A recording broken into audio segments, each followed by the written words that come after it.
जैसा कि हमने पहले देखा था कि रेंतारो वागुरी को प्रपोज कर देता है। जहां वागुरी कुछ जवाब देती उससे पहले ओसामी वहां टपक जाता है, जिसके बाद घर जाते हुए रेंतारो सोचने लगता है कि उसने काफी गड़बड़ कर दी है, इसलिए उसे अब कुछ करना चाहिए। जिसके बाद वो अपना फोन निकालता है और कहता है, आज मैं पहली बार किसी को ऐसे कॉल करने वाला हूँ। जिसके बाद वो वागुरी को कॉल करने लग जाता है, जहाँ वागुरी भी शर्माते हुए उसका कॉल उठा लेती है। रेंतारो कहता है, सॉरी मुझे माफ करना, क्या तुम इस टाइम थोड़ा फ्री हो? वागुरी कहती है, हाँ बिल्कुल मैं फ्री हूँ। फिर रेंतारो कहता है, आज के लिए तुम्हारा शुक्रिया, आज काफी ज्यादा मजा आया। वागुरी भी कहती है, तुम्हारा भी शुक्रिया, और सच में आज सभी के साथ फायरवर्क्स में काफी मजा आया। फिर इसके बाद रेंतारो वही बात करता है जो उसने पहले कही थी। वो कहता है, मैंने उस टाइम अचानक से तुमसे वो सब बोल दिया, मुझे माफ करना अगर मैंने तुम्हें परेशान किया हो तो। वागुरी ये सुन के थोड़ा शर्माने लगती है और कुछ बोलने ही वाली थी कि रेंतारो उससे पूछता है, मुझे तुमसे दोबारा मिलना है और उस बारे में अच्छे से बात करनी है, इसलिए वागुरी सान क्या तुम मेरे लिए थोड़ा टाइम दे पाओगी? तब वागुरी कहती है, हाँ मैं समझ गई, बट मिलने की जगह क्या मैं खुद डिसाइड कर सकती हूँ? रेंतारो कहता है, हाँ बिल्कुल तुम जहाँ चाहो हम वहाँ मिल सकते हैं। तब वागुरी काफी शर्माते हुए बोलती है, मैं तुम्हारे साथ समर फेस्टिवल में जाना चाहती हूँ। फिर इसके बाद फाइनली फेस्टिवल वाला दिन भी आ जाता है, जहाँ रेंतारो वागुरी का इंतजार कर रहा होता है। तभी वो वागुरी को देखता है जो काफी ज्यादा प्यारी लग रही होती है। वागुरी कहती है, सॉरी मैंने तुम्हें इतना वेट करवाया। रेंतारो कहता है, नहीं कोई बात नहीं, और फिर वो सोचता है, आज का ये दिन मेरी लाइफ का सबसे यादगार दिन होने वाला है, जिसे मैं कभी नहीं भूलने वाला। तभी वागुरी उससे कहती है,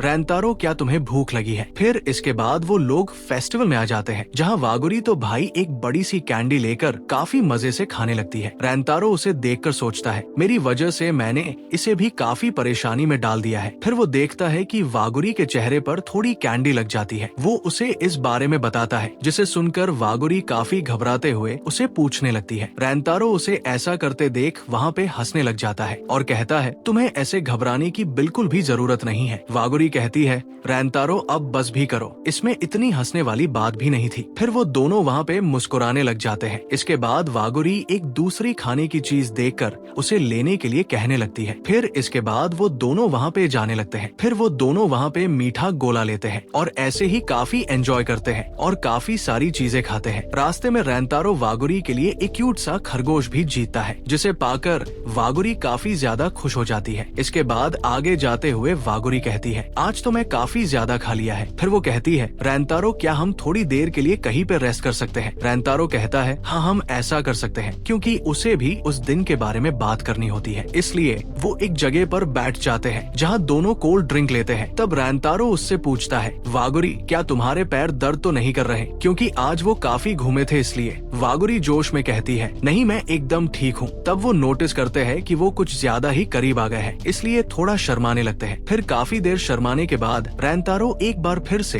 वागुरी से कहता है कि मैं तुमसे काफी ज्यादा प्यार करता हूँ, और फिर उसे बताता है कि मैं हमेशा यही सोचता था कि हम जैसे हैं वैसे ही सब ठीक है, कम से कम मुझे तुम्हारी प्यारी स्माइल तो देखने को मिलती है, और मेरे लिए तो वो ही काफी था, क्योंकि मैं नहीं चाहता था कि हमारे वजह से स्कूल में कुछ गड़बड़ हो। बट उस दिन मैं सोचने लगा कि जब तुम्हारे साथ बिताया ये पल खत्म हो जाएगा तो मैं फिर अकेला पड़ जाऊंगा, और तब मैंने रियलाइज किया कि इस दुनिया में जितने भी कपल है सबकी फीलिंग्स बिल्कुल ऐसी ही होगी जो मेरी थी। इसलिए अचानक से मैंने वो बात तुमसे बोल दी। मैं जानता हूँ कि मैं काफी ज्यादा सेल्फिश बन रहा हूँ, जो बस सिर्फ अपने बारे में ही सोच रहा है, इसलिए मैं नहीं चाहता कि ये सब इस तरह से खत्म हो। फिर वो काफी ब्लश करते हुए कहता है, वागुरी मैं तुम्हारे साथ थोड़ा और टाइम स्पेंड करना चाहता हूँ, इसलिए प्लीज क्या तुम मेरे साथ समय बिताना चाहोगी? फिर वो कहता है, सॉरी मैं फिर से तुम्हें परेशान कर रहा हूँ, सच में मैं काफी सेल्फिश हूँ। इसके बाद वागुरी कहती है, नहीं तुम सेल्फिश बिल्कुल भी नहीं हो। फिर वो कहती है, रेंतारो क्या तुम्हें वो दिन याद है जब हम पहली बार मिले थे? रेंतारो कहता है, हाँ वही दिन जब तुम काफी सारा केक खा रही थी। तब वागुरी कहती है, मुझे लगता है मैं जिस दिन की बात कर रही हूँ और जो तुम बता रहे हो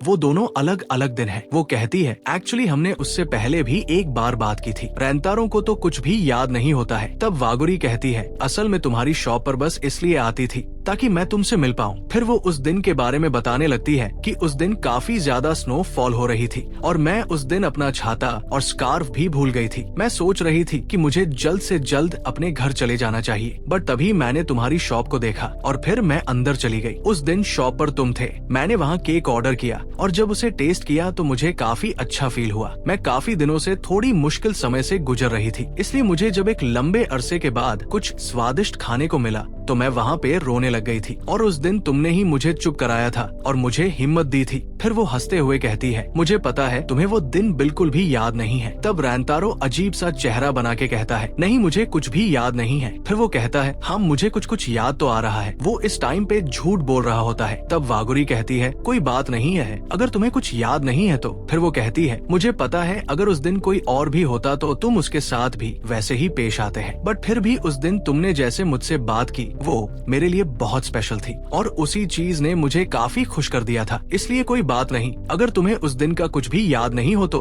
फिर वो कहती है, रैंतारो तुमने अभी कहा कि तुम हमारे स्कूल के बीच कुछ भी गड़बड़ नहीं करना चाहते, बट फिर भी हम एक ऐसी जगह मिले जिसका स्कूल से कोई लेना देना नहीं है, और वहाँ पे तुमने मुझे काफी हिम्मत दी जिससे मुझे भी तुमसे प्यार हो गया। और फिर इसके बाद जब भी मैं तुम्हारी शॉप पर आती तो मैं काफी अच्छे से मेकअप वेकअप करके, नए कपड़े पहन के, अच्छे से अपने बालों को सेट करके, और फिर काफी देर अपने आप को मिरर में चेक करने के बाद काफी एक्साइटेड होते हुए तुम्हारी शॉप पर जाने लगती और बस यही सोचती कि आज तो पक्का तुमसे बात करूंगी, जिससे फिर मेरा दिल जोर जोर से धड़कने लगता। फिर पास्ट का एक सीन आता है जहाँ रैंतारो की मम्मी वागुरी को देख के उसका वेलकम करने लगती है। वागुरी भी उन्हें थैंक्स बोल के अपना केक ऑर्डर कर देती है। तब वागुरी रैंतारो को देखती है और उसे देखकर वो काफी ज्यादा ब्लश करने लगती है और कहती है, ये किचन में क्या कर रहा है? मैंने तो सोचा था कि ये काउंटर पे होगा तो इस बहाने मैं इससे बात कर पाऊंगी। फिर वो बताती है, मुझे यहाँ के केक काफी ज्यादा पसंद है, इसलिए मैं यहाँ बार बार आती रहती हूँ, पर यही एक रीजन नहीं है। मैं तो असल में उस ब्लॉन्ड हेयर वाले लड़के से मिलना चाहती हूँ ताकि मैं एक बार उससे बात कर सकूं। बट लगता है वो दिन जब उसने मुझसे बात की थी वो बस एक कोइंसिडेंट था। फिर तभी उसका ऑर्डर रेडी हो जाता है। रैंतारो की मम्मी कहती है, लगता है तुम मेन्यू का सारा आइटम चेक करने वाली हो। तब वागुरी कहती है, आपका सारा आइटम ही इतना टेस्टी है कि मुझसे रहा ही नहीं जाता। वो कहती है, वागुरी तुम्हारा शुक्रिया, मेरे हस्बैंड ये सुन के काफी खुश होने वाले हैं। वागुरी कहती है, क्या आपके हस्बैंड ये सब बनाते हैं? तब रैंतारो की मम्मी उसे बताती है कि ब्लैक कलर के कपड़ों में जो है वो मेरे हस्बैंड है और पास में जो खड़ा है वो मेरा बेटा है। वागुरी ये सुन के काफी सरप्राइज होते हुए कहती है, क्या सच में वो आपका बेटा है? तब वो कहती है, हाँ तुमने सही कहा, वो अभी फर्स्ट ईयर में है। वागुरी सोचती है, ये तो मेरी एज का ही है, मैं तो सोच रही थी कि ये उम्र में काफी बड़ा होगा। जिसके बाद वो एकदम से कुछ कहने वाली होती है लेकिन फिर रुक जाती है और शर्माते हुए वहाँ से चली जाती है। इसके बाद वो घर जाते हुए रैंतारो के बारे में सोचने लगती है और कहती है, पता नहीं उसका नाम क्या होगा। फिर वो बताती है कि मैं उस दिन के बाद से वहाँ पे रेगुलरली जाने लगी, बट उससे बात करना तो छोड़ो, काफी महीने गुजरने के बाद भी एक बार आई कांटेक्ट भी नहीं हुआ है, जिससे मैं थोड़ी निराश हो गई और फिर हिम्मत हारने लग गई। फिर फाइनली वो दिन आता है जब बारिश हो रही थी। उस दिन मैं हॉस्पिटल से लौटते टाइम काफी लेट हो गई थी और केक शॉप भी पास में ही थी, इसलिए जब मैंने केक्स देखे तो अपने आप को बिल्कुल भी नहीं रोक पा रही थी। बट उस दिन मैंने ढंग के कपड़े भी नहीं पहने थे,